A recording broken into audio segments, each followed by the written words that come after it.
روزہ رکھنے کے بعد انسان جیسے فجر کی نماز کے بعد سو جاتا ہے یا دوپہر کو سو جاتا ہے، تو اس صورت میں اگر احتلام ہو جائے تو غسل فرض ہو جائے، تو اس میں غسل روزے کی حالت میں کیسے کرنا ہوگا؟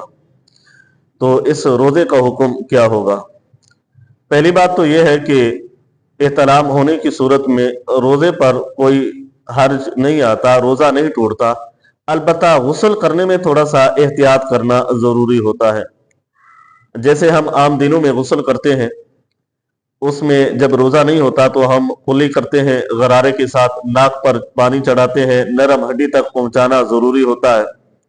لیکن جب روزہ رکھا ہوا ہو تو اگر یہ کام کریں گے تو روزہ ٹوٹ جائے گا۔ اس لیے وہاں پر احتیاط یہ کرنی ہے کہ کلی جیسے ہم وضو کرتے ہوئے روزہ رکھا ہوا ہو، وضو کرنا ہو، وہاں پہ جس طرح کلی کرتے ہیں اسی طرح سے ہم غسل کرتے ہوئے کلی کریں گے، اور اسی طرح سے ناک میں پانی جس طرح ہم وضو کرتے ہیں اسی طرح سے ہم ناک کے اندر پانی ڈالیں گے، لیکن اس کو اوپر نہیں چڑھائیں گے۔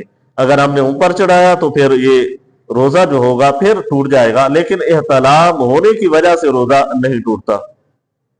باقی اس کا تیسرا فرض یہ ہے کہ پورے جسم میں ایک بال کے برابر بھی کوئی جگہ خشک نہ رہے، ہر جگہ پر پانی پہنچانا ضروری ہوتا ہے۔ تو یہ روزے رکھنے کی صورت میں جب احتلام ہو جائے تو اس صورت میں روزے پر کوئی فرق نہیں، اور اس کے غسل کرنے کا طریقہ تھوڑا سا بدل جاتا ہے۔